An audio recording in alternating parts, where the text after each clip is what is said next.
I got involved with Footlights in 2004 and the atmosphere was just incredible, and I've always had an interest in performing arts, and I just really enjoyed the ethos and the passion that Footlights gave.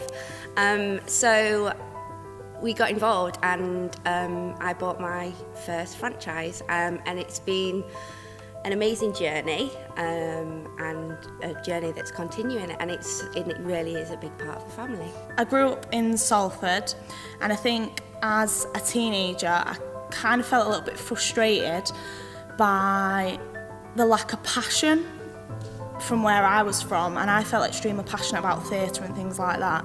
So I've always loved to inspire other people, children especially from my community, to want more. I think it's so easy coming from kind of like a working class background to settle.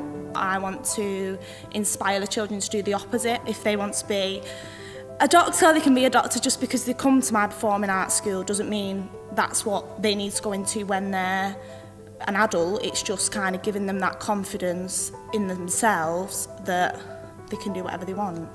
When I heard that it was a franchise, I thought I wanted to take the franchise to Bolton, and that was back in 2010.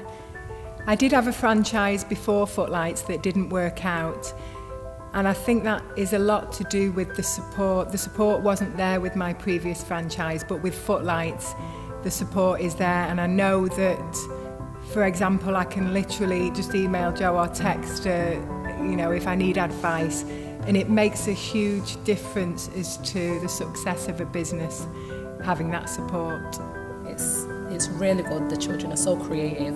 We started with like 5 children, and now we've got 30 children in our Old Trafford school. So and we've still got kids coming every single week and wanting to come, so we're happy with that. We've just opened a new school in Burnage. About a month ago now? Yes, we opened that in Burnage. We've got 20 something children at the moment. And I've just opened a new dance school at Footlights House itself, and we've got 30 children at the moment. Yeah, I think the system that they have at Footlights is amazing. The fact that we can all access the same system, it's easy to use, we can just keep track of everything. You put your finances in, you put your registers in, instead of having loads of little pieces of paper here opening different files, this area and that area. I just think it's such a breeze. The database is fantastic. I decided that I was going to open a Footlights in Grimsby.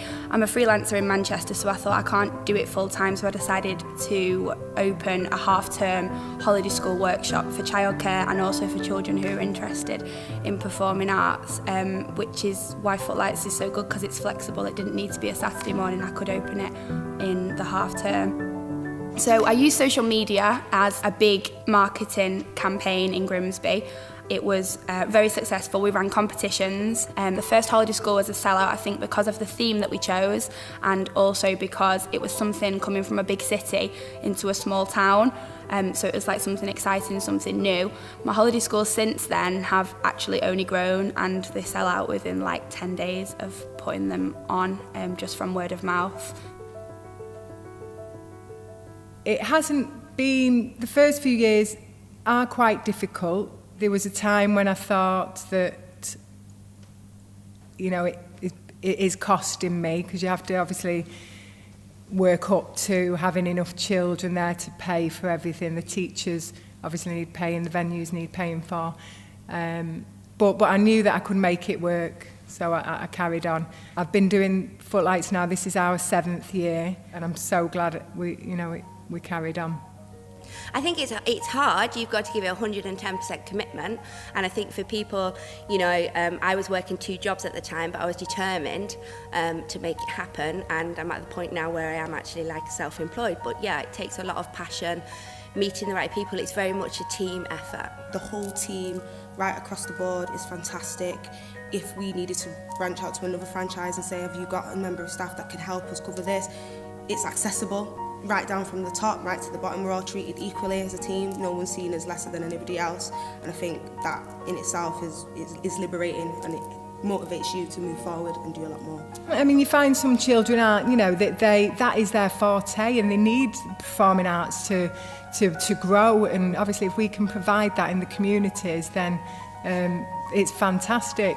I have 2 franchises. My other franchise is in, I would say, a more deprived area. I adjust my costs for the community that we run the classes in, but despite that, I still manage to make a profit. My little sister, she always liked to do singing, and she quit college because of confidence. And I said to her, it's not everybody gets nervous. I, at drama school, got nervous hundreds of times when I was in front of people, but it's just about pushing past that because you want a different life, or I just think if you want to do something, just do it.